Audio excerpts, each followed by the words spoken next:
Olá, vamos ao texto Carta de Paulo aos Efésios, no capítulo 3, no verso 10. Para que agora os principados e potestades nos lugares celestiais possam conhecer pela igreja a multiforme sabedoria de Deus. Verso 18.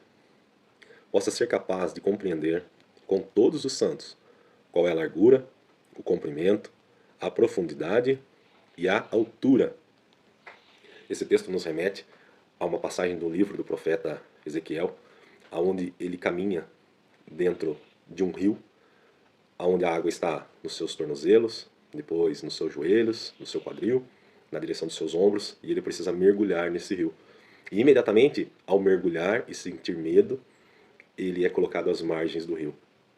Pedro tem uma experiência onde ele, ao avistar Jesus andando sobre as águas, ele pede para ir em direção a Jesus. E ele caminha alguns passos, ele sente medo, e ele é resgatado pelo Senhor Jesus e colocado no barco.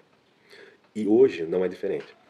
Ao dedicar as Escrituras Sagradas e ao buscar conhecimento, para que você possa se desviar dos maus ensinos e de toda a infiltração que existe dentro do corpo de Cristo hoje, você vai se deparar com essa necessidade.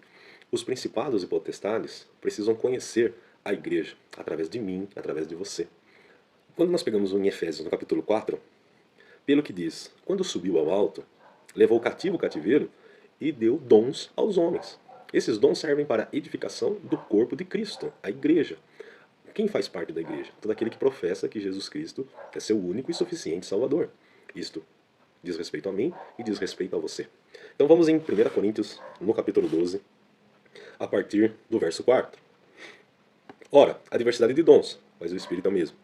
A diversidade de ministérios, mas o Senhor é o mesmo. A diversidade de operações, mas é o mesmo Deus que opera tudo em todos. Então quais são esses ministérios? A própria Bíblia nos refere. Efésios, no capítulo 4, no verso 11. E o mesmo Deus deu alguns para apóstolos, e alguns para profetas, e alguns para evangelistas, e alguns para pastores e mestres. Depois nós temos a relação de dons. 1 Coríntios, no capítulo 12, no verso 7. Mas a manifestação do Espírito é dada a cada um para o que for útil. Útil para quem? Para a igreja, o corpo místico de Cristo na terra.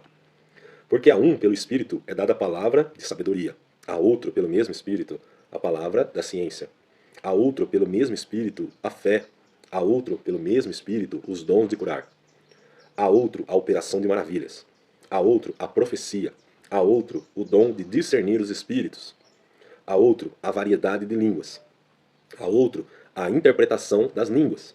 Mas é o mesmo Espírito que opera todas estas coisas, repartindo particularmente a cada um como quer. Quem é o soberano da igreja? Cristo.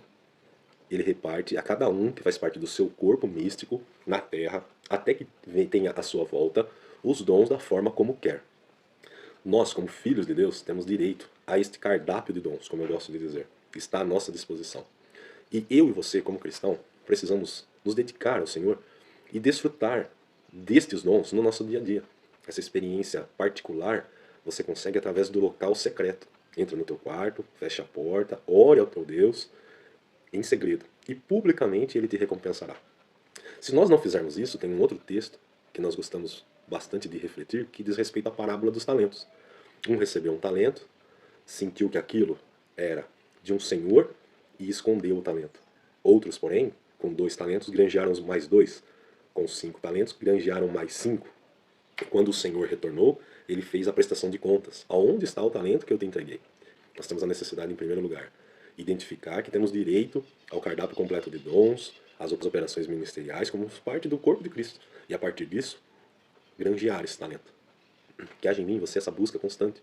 E que independente de onde você se posiciona no corpo de Cristo, porque cada um dentro deste corpo tem uma atribuição, tem uma função, independente de qual seja a sua, de qual seja a minha, que a gente seja perseverante nisso. Que você tenha esse hábito constante de buscar, de estar na presença de Deus, de exercer as disciplinas espirituais, leitura da palavra, oração, de um momento de consagração, a prática do jejum, e que o louvor e que a presença de Deus esteja na sua vida todos os dias, independente de onde você está. Que o Senhor possa nos acompanhar. até que ele retorne para nos buscar. Esse retorno pode ser coletivo ou ele pode ser particular. Ele pode vir buscar nós de forma particular, mas que ao partirmos de uma forma ou de outra, que venhamos a nos encontrar com ele. Bons estudos? Deus te abençoe.